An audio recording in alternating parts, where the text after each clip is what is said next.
Guys, what's up? It's Amena. Welcome to my kitchen. Today I'm actually going to show you how to make food here in the United States. So you guys know I'm from Sudan and Sudanese people love their food, but it's not only Sudan. In fact, food is eaten in so many different parts of the world: North Africa, East Africa, the Mediterranean, and the Middle East. For those of you guys that don't know, food is actually called fava beans in English, and it's eaten traditionally with bread.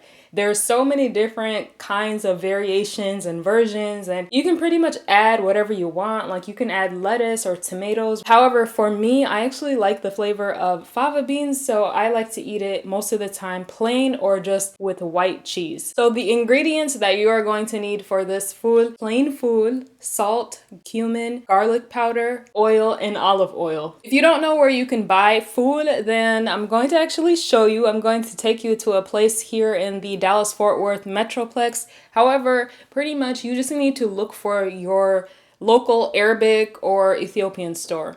I don't know if they sell it in any other type of international store, but you can easily find food in any Arabic or Ethiopian store. So you can see here, this whole shelf is completely filled with food. That's how much people love it. Literally, you have so many different types of food, so many different flavors. It's even categorized by country. So if you want to try Egyptian style, Syrian. So the food is actually pretty easy to find in the United States. The harder thing might be the cheese. So this is Valbrezio. This is actually a French cheese, but this is the closest cheese that I found that tastes pretty much like the cheese that we have in Sudan. Okay, so I'm gonna start by putting my stove on high, and then I'm just gonna add a little bit of vegetable oil. It's about maybe 1/8 of a cup. I really don't know the exact measurements because I don't measure anything, but you get an idea. Then I'm just gonna go ahead and pour the food can, including all of the water that's in that can. All of that is good. Right after that, we're just gonna add our spices. Just a little bit of salt, not too much. It's not even like half of a teaspoon.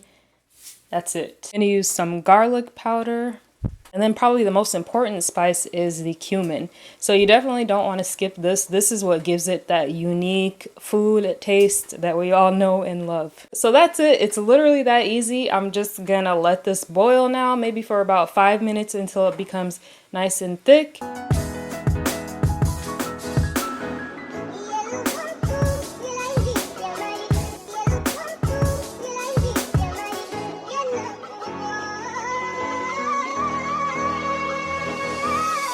So at this point, you can see how it's thickened. And then I'm just going to take a cup, a regular cup, literally, and I'm just going to mash up the food. You'll see a lot of different styles of food. Some are super creamy, some are very lumpy.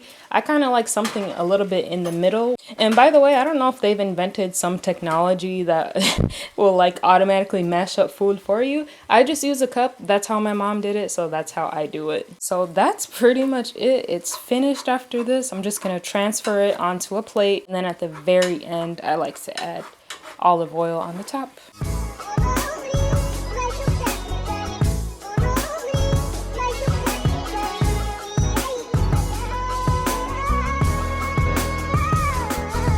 If you want to add cheese to your food, all you do at the end when you're finished making the food, you take a couple of slices of cheese, crumble it up with your fingers, and then put that right on the top. And then of course, end it off with a little bit of olive oil.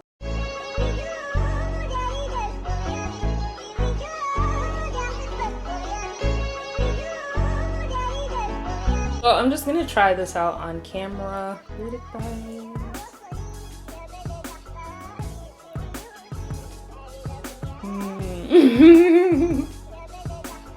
It's really good. So hopefully you guys try this out. Such a fast, easy recipe, which is why I love it and I make food all the time. It's also really healthy. It's very high in protein. And if you're like vegan or vegetarian, you can definitely eat this. So yeah, that's it for this video. Hopefully y'all enjoyed it. Let me know what kind of cooking videos, maybe recipes you want to see next. And I will see you all in my next video.